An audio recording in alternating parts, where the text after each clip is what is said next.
सुख सागर 10वां स्कंध 73वां अध्याय। श्री कृष्ण जी का 20,800 राजाओं को छुड़ाना। सुखदेव जी ने कहा, हे परीक्षित, जब श्याम सुंदर सहदेव को राज्य गद्दी देकर उसे अपने साथ लिए हुए जहाँ पर सब राजा कैद थे आए, तो क्या देखा कि एक गड्ढा पहाड़ की खोह के समान खोदा गया है। उसमें सब राजा बंद हैं और एक भारी पत्थर उसके द्वार पर रखा है। सहदेव ने मुरली मनोहर की आज्ञा अनुसार सब राजाओं को खोह से बाहर निकलवाकर उनके सामने खड़ा किया। वे लोग बेड़ी व हथकड़ी पहनने और नख व बाल बढ़ने से बहुत दुखी थे। नया जन्म पाकर हरिचरणों पर गिर पड़े और मोहिनी मूर्ति का दर्शन पाते ही अपना सब दुख भूल गए। बड़े प्रेम से हाथ जोड़कर विनय किया कि हे दीनानाथ, आपने दयालु होकर बड़ी कृपा की, जो यहाँ आकर हमारी सुधि ली, नहीं तो इस कैद से छूटना बहुत कठिन था। अब तुम्हारे दर्शन पाने से हम लोगों का पिछला दुख भूल गया। ऐसी विधि राजा सबे बार बार बलि जाहि, माखन प्रभु की लाज से शीस उठावत नाही। वृंदावन बिहारी है दशा उन राजाओं की देखते ही दयालु होकर जैसे संकेत से बतलाया, वैसे ही सहदेव ने उन लोगों की हथकड़ी व बेड़ी कटवाकर छौर कर्म करके स्नान कराया। 36 प्रकार के व्यंजन खिलाकर उत्तम उत्तम भूषण व वस्त्र पहनाए और अनेक तरह के हथियार बंधवाकर श्याम सुंदर के पास ले आया। उस समय द्वारिकानाथ ने अपने चतुर्भुजी रूप से शंख चक्र गदा पद्म लिए हुए जैसे उन लोगों को दर्शन दिया, वैसे ही उन लोगों के हृदय में ज्ञान का प्रकाश हो गया। तब उन राजाओं ने वैकुंठनाथ के सामने हाथ जोड़कर बड़े प्रेम से आंसू बहाते हुए विनय किया, हे दीनानाथ, त्रिभुवनपति, सब जीवों के उत्पत्ति व पालन करने वाले, तुम्हारे आदि व अंत को कोई नहीं जानता। हम लोग संसारी जीवों का जो भावजाल में फंस रहे हैं, तुम्हारे सिवा कोई दूसरा इस फंदे से बाहर निकालने वाला नहीं है। आप चाहते तो द्वारिका में बैठे हुए अपनी इच्छा से राजा जरासंध को मारकर हमें छुड़ा देते। केवल अपनी कृपा से यहाँ आकर हमें कृतार्थ किया, नहीं तो तुम्हारे चरणों का दर्शन बड़े बड़े देवता व ऋषिश्वरों को जप व तप करने पर भी जल्दी ध्यान में नहीं मिलता। हे महाप्रभु, आपको हमारी दंडवत पहुँचे। आप हम लोगों का मन राज्य करने को न चाहकर यह इच्छा रखते हैं कि आठों पहर आपके नाम का स्मरण व चरणों का ध्यान करके आपकी लीला व कथा सुना करें, जिसमें इस अंधियारे कुएं माया मोह स्त्री व पुत्र से बाहर निकलकर भवसागर पार उतर जावे। जरासंध ने हमारे साथ बड़ा सुलूक करके अपने यहाँ कैद किया था, जिस कारण हम लोगों को तप व योग का फल मिलकर तुम्हारे चरणों का दर्शन प्राप्त हुआ। पर ब्रह्म तुम ब्रह्म हो, वासुदेव घन श्याम, माखन प्रभु गोविंद को हित सो करें प्रणाम। यज्ञ ज्ञान भरा हुआ वचन सुनकर लक्ष्मीपति बोले कि अभिमानी राजाओं को इसी तरह दुख मिलता है जिस तरह तुमने पाया। जिसके मन में दया धर्म और मेरे चरणों की भक्ति रहती है, वे लोग संसार में यश पाकर अंत समय मुक्त होते हैं। बंध व मोक्ष अपने कर्मानुसार मिलता है। जो कोई क्रोध लोभ मोह को अपने वश में रखकर कुकर्म ना करे, उसे घर व बंध दोनों जगह का रहना बराबर है। पिछले युगों में अभिमान ने राजा नहुष, वेणु, रावण आदि को राजगद्दी से खो दिया। जिन्होंने अहंकार छोड़कर मेरी शरण पकड़ी, वे लोग विभीषण, हनुमान, अम्बरीश व प्रहलाद के समान अपनी मनोकामना को पहुंचकर मेरे पास बने रहते हैं। अभिमानी मनुष्य बहुत नहीं जीता। राजा सहस्रबाहु को अपने बल व 1000 भुजाओं का अभिमान हुआ था। परशुराम जी ने उसकी भुजाएं फरसे से काटकर मार डाला। भौमासुर, बाणासुर व कंसादिक अनेक अभिमानी राजा नष्ट हुए। सो मति गर्व करो जन कोई, छूटे गर्व तो निर्भय होई। इसलिए तुम लोग दुख व सुख को समान समझकर सदा मेरे स्मरण व ध्यान में मगन रहो, तो तुम्हें दुख नहीं होगा। जो जन चित लावे मोह पाही, हमहु सदा रहे हैं ते ही पाही। सो जो सब जन्म पाप में रहे, फिर वह शरण हमारी गहे। ताको मैं अति प्रीति करी, देत आपनो धाम, या मैं दुख व्यापे नहीं रहे सदा विश्राम। यह सुनकर सब राजाओं ने विनय किया कि आप दयालु होकर हमें अपने जप व पूजा की विधि बतला दीजिए, तो उसी तरह तुम्हारे स्मरण व ध्यान में लीन रहकर भवसागर पार उतर जावे। यह सुनकर वसुदेव नंदन ने कहा कि सब वेद व शास्त्र का मुख्य ज्ञान यह है कि किसी क्षण मुझे ना भूलकर मेरी कथा व लीला सुना करो। संसारी व्यवहार स्वप्नवत समझकर मेरे नाम पर यज्ञ होम किया करो। प्रजा का पालन, ब्राह्मण, साधु व महात्माओं की सेवा करो। झूठ मत बोलो। काम, क्रोध, मोह व लोभ को अपने वश रखकर कुकर्म से रहित रहो, तो तुम लोगों को राज्य भोगने पर भी किसी तरह का दुख ना होकर अंत समय वैकुंठ धाम मिलेगा। जग में बुद्धिमान है सोई, जाके मोह लोभ नहीं होई। ज्ञानी जग न्यारो रहे, ऐसी विधि जग माहि। जो अम्बुज जल में बसे, जल को परसत नाही।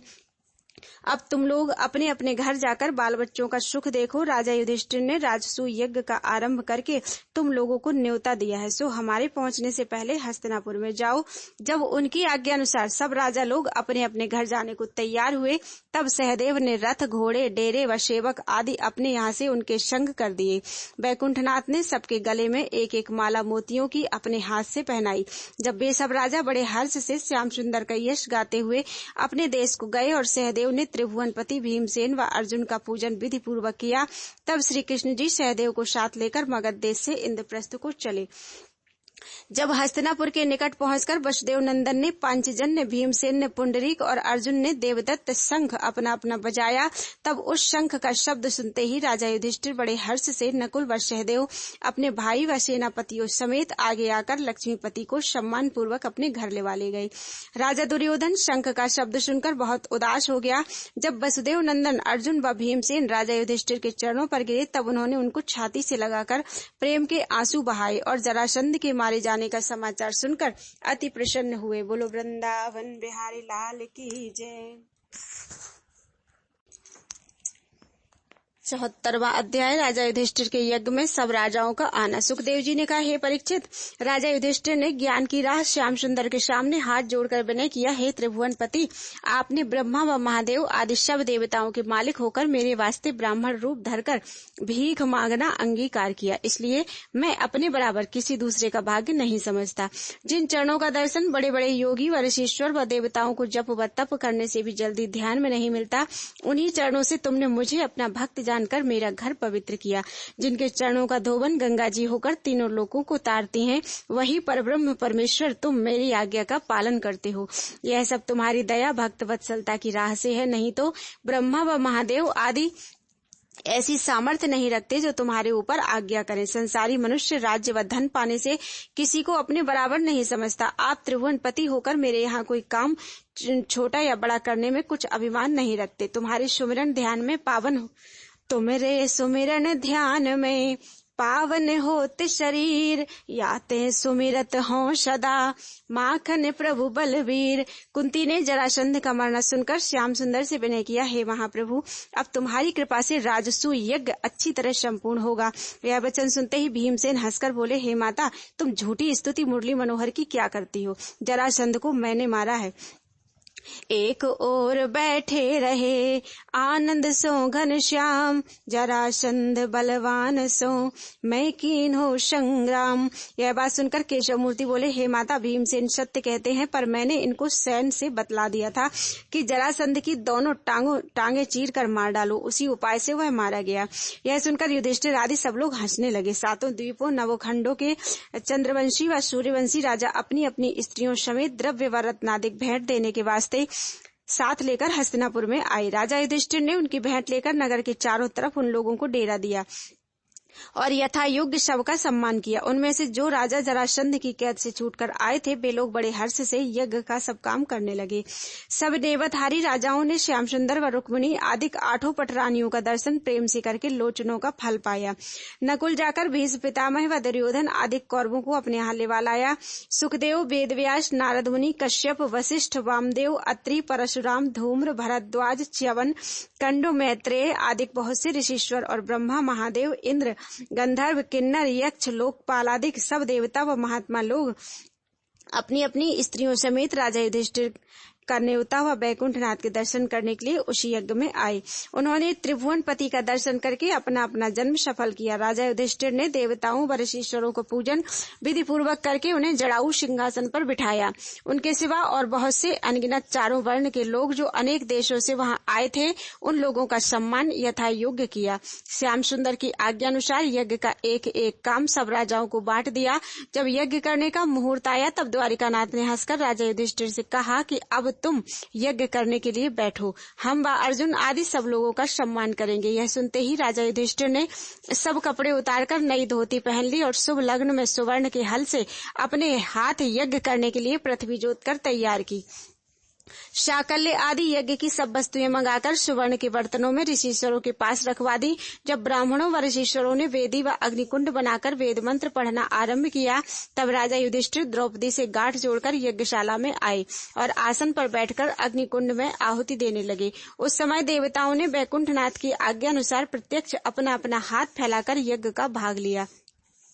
राजा युधिष्ठिर ने सब ब्राह्मणों के हाथ में सोने की शोभा होम करने के वास्ते दिया था और सब सुनहले बर्तन यज्ञ को देखकर न्योते वाले आश्चर्य मानकर कहते थे कि इतना द्रव्य राजा ने कहाँ से पाया जो ऐसी तैयारी की। उनमें ज्ञानी लोग उत्तर देते थे कि जिस पर लक्ष्मीपति आप सहायक हैं उनको क्या कमी है। यह वचन उन लोगों का सुनते ही राजा युधिष्ठिर हंसकर श्याम सुंदर से बोले, कहत तुम्हारे नाम ते सिद्ध होत सब काज, नमस्कार तुमको करो यज्ञ पुरुष यदुराज। जब राजा युधिष्ठिर का राजसु यज्ञ अच्छी तरह संपूर्ण हुआ, तब सब देवता व गंधर्वादिक राजा युधिष्ठिर के भाग्य की बड़ाई करने लगे और दुंदुभी बजाकर उन पर पुष्पों की वर्षा की। उस समय राजा युधिष्ठिर ने 20 पितामह व दूसरे छत्रधारी राजाओं से जो वहां बैठे थे पूछा, जग में जो कुछ कार्य कीजे निज पुरुषन से आज्ञा लीजे, तो वह काज सदा शुभ होए, यह निश्चय जानो सब कोई। याते हमें मंत्र एक दीजे, पूजा प्रथम कौन की कीजे, कौन बड़े देवन के ईश, ताही पूजी नवावे शीश।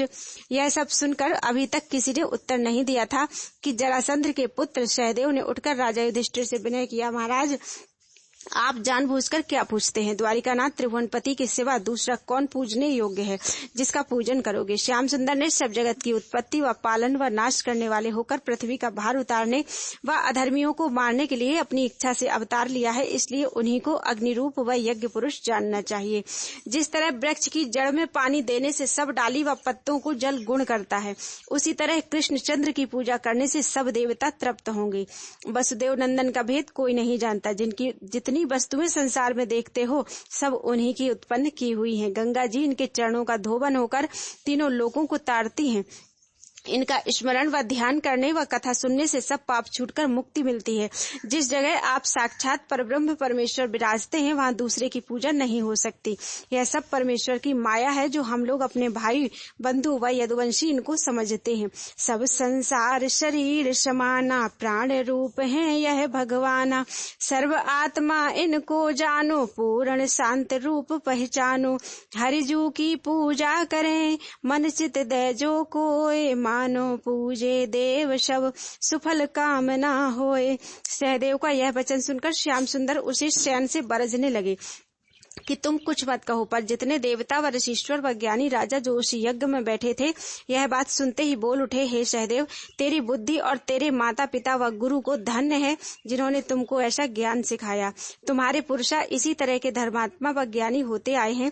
जब राजा युधिष्ठिर ने यह बात सहदेव व ज्ञानी राजाओं की अपनी इच्छानुसार सुनी, तब बड़े हर्ष से जड़ाऊ सिंहासन मंगवाकर द्वारिकानाथ को रुक्मिणी आदि 8 पटरानियों समेत उस पर बैठाया और उनका चरण धोकर चरणामृत लिया। वह जल अपने परिवार समेत सिर व आंखों में लगाया। सब देवता व राजाओं ने वह चरणामृत पीकर अपना अपना जन्म सफल किया।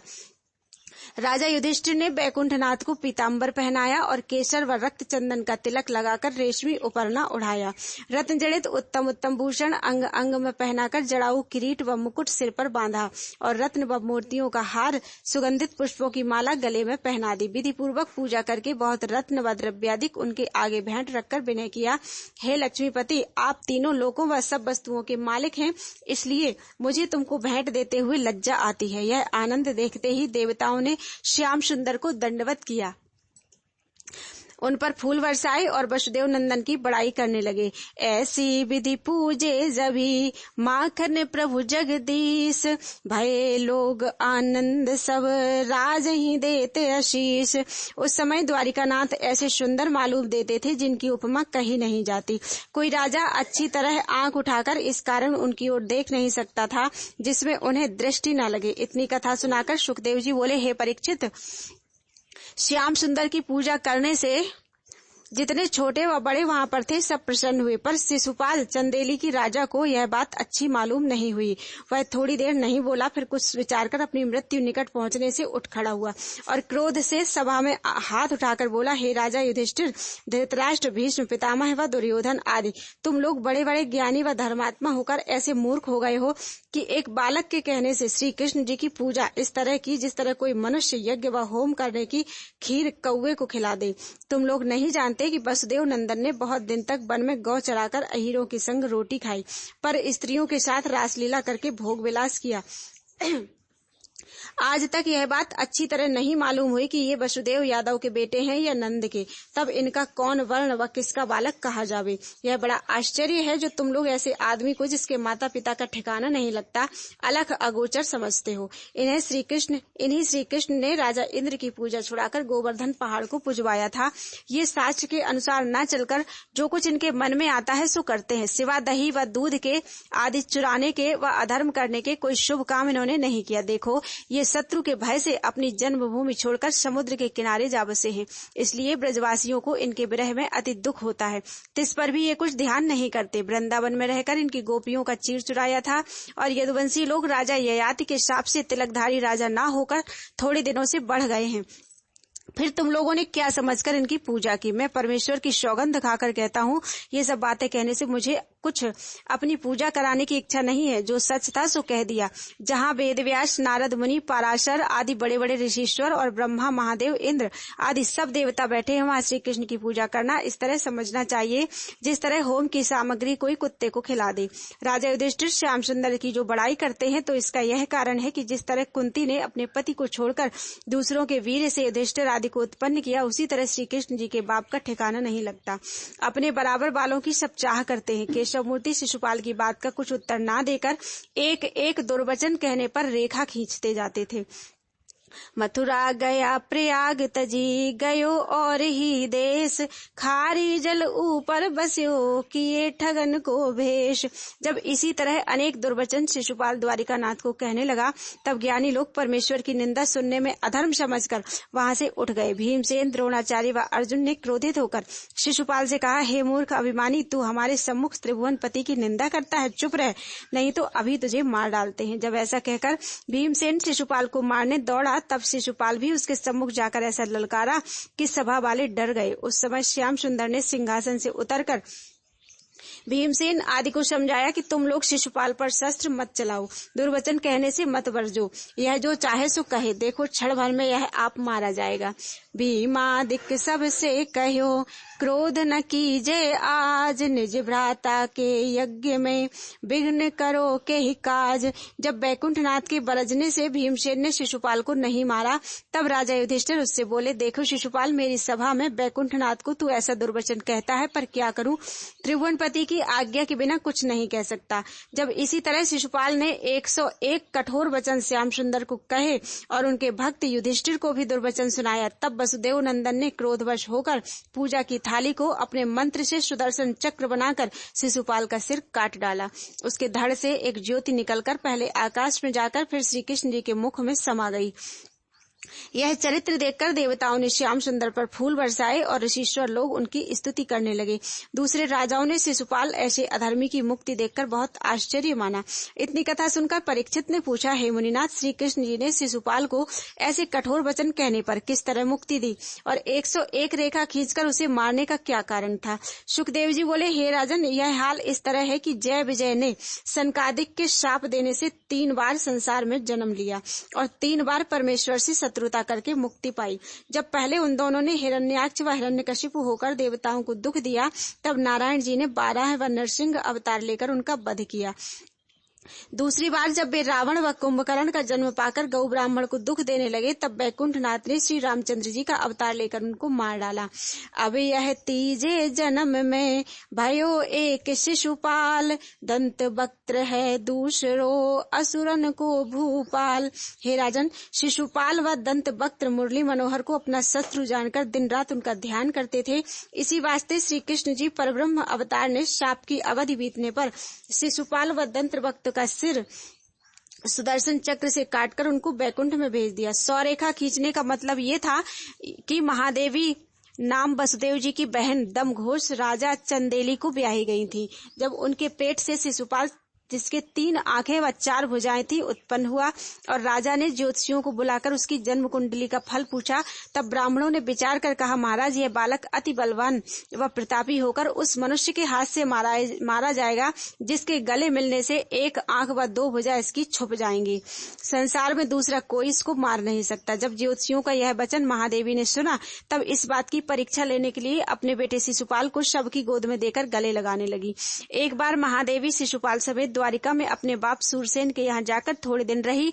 जब उसने ज्योतिषियों का वचन याद करके अपने बेटे को यदुवंशियों के साथ गले मिलवाया, तब श्याम सुंदर से गले मिलते ही शिशुपाल की 2 भुजा और 1 आंख लोप हो गई।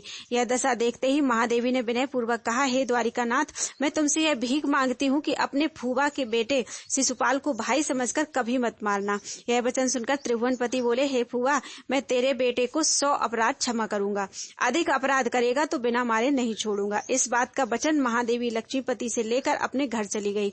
उसने यह विचार कर अपने मन को धैर्य दिया कि मेरा बालक वसुदेव नंदन के 100 अपराध क्यों करेगा। इसी वास्ते श्याम सुंदर ने 100 कठोर वचन शिशुपाल के सहकर उसे मारा और वही गुप्त बात द्वारिकानाथ ने राजसूय यज्ञ में कहकर सब राजाओं का संदेह छुड़ाया था। यह सुनकर परीक्षित ने कहा, हे मुनिनाथ, अब आगे कथा सुनाइए। सुखदेव जी बोले, हे परीक्षित, जब राजा युधिष्ठिर का यज्ञ अच्छी तरह संपूर्ण हुआ, तब उन्होंने न्योतहारी राजाओं को उनकी स्त्रियों समेत यथा योग्य उत्तम उत्तम भूषण व वस्त्र देकर विदा किया और वे लोग आनंद पूर्वक अपने अपने घर को गए। जितने छोटे बड़े उस यज्ञ में आए थे, वे लोग राजा युधिष्ठिर से ऐसे प्रसन्न हुए कि किसी का मन घर जाने को नहीं चाहता था। पर राजा दुर्योधन को धर्मपुत्र की बड़ाई सुनकर और प्रताप देखकर ऐसी डाह हुई कि क्रोधित होकर अपने घर चला गया। बोलो वृंदावन बिहारी लाल की जय।